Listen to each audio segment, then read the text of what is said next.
Gente, o pastor Malafaia, ele cometeu um crime gravíssimo, que foi falar. Hoje no Brasil é perigoso você falar. Exercer a liberdade de expressão se tornou perigoso no Brasil. Não existe crime nenhum, não existe sopro de crime a ser investigado na conduta do pastor Silas Malafaia. Como ele disse num vídeo recente, ele nem inglês fala. E você não tem nenhuma prova, nenhum indício, nada, nem fumaça que mostre qualquer ligação entre Silas Malafaia e o que está acontecendo no exterior. Ou seja, você tem um absoluto nada. O que você tem é, sim, uma medida absolutamente intimidatória, ditatorial, que viola direitos humanos, que ultrapassa os limites do Estado, que viola a liberdade de expressão, viola liberdades básicas do ser humano, inclusive com a apreensão do passaporte e impedimento dele de viajar ao exterior, o que vai acabar impactando, inclusive, o livre exercício da profissão dele de pastor, porque ele é um dos grandes líderes do Brasil, que se relaciona com líderes espirituais de todo o mundo. Isso vai impactar até mesmo o livre exercício da profissão dele. Isso é um atentado contra a profissão dele, contra o exercício da fé, que ele manifesta por meio da sua atuação cívica na esfera pública, fazendo aquilo que ele acredita, defendendo líderes que, segundo a visão dele e é a minha também, estão sendo perseguidos politicamente, líderes que defendem valores cristãos conservadores. Então, o que nós vemos hoje em dia é que o Supremo perdeu completamente os limites, mas, a meu ver, é um erro estratégico até mesmo que o Supremo está cometendo. Não é só um grande erro pela violação da Constituição, pela violação das leis, pela violação das liberdades básicas, pela violação da moral que o Supremo está praticando, por não existir nada, nada que justifique essas buscas e apreensões e essa apreensão de passaporte, mas é um erro também estratégico.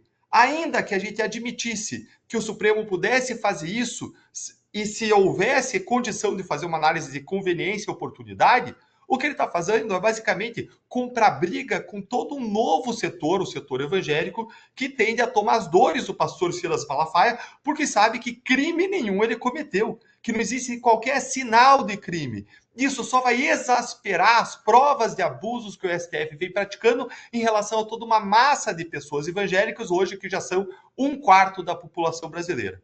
E quando eu olho para o Supremo atuando em relação ao presidente Bolsonaro para fazer buscas e apreensões, para fazer indiciamentos, para fazer ameaçar, intimidar, dizendo que o que ele está fazendo é obstruir as investigações, eu fico em dúvida se eu rio ou se eu choro, porque isso é absurdo. Em várias análises que nós já fizemos na época em que foi instaurado o inquérito contra Eduardo Bolsonaro, nós já mostramos que não tem crime aí.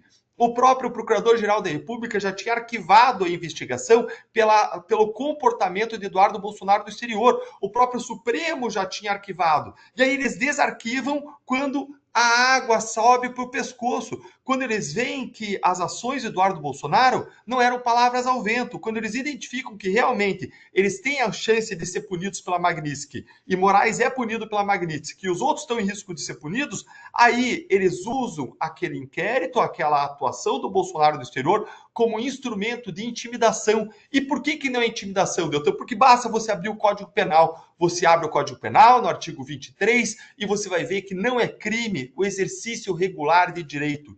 E o que Eduardo Bolsonaro está fazendo é levar aos Estados Unidos notícias de violações de direitos humanos para eventual adoção de providências por parte dos Estados Unidos. Isso não encaixa em nenhum crime, em nenhum tipo penal do Código Penal. Isso não encaixa em nada. Isso é um exercício de direito. Todos no Brasil, basta você abrir a Constituição para ver, tem não só liberdade de expressão, mas tem direito de petição.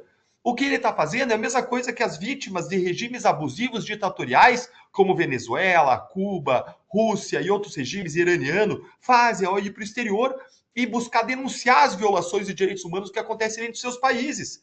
E é natural até que os ditadores reajam perseguindo ainda mais essas pessoas.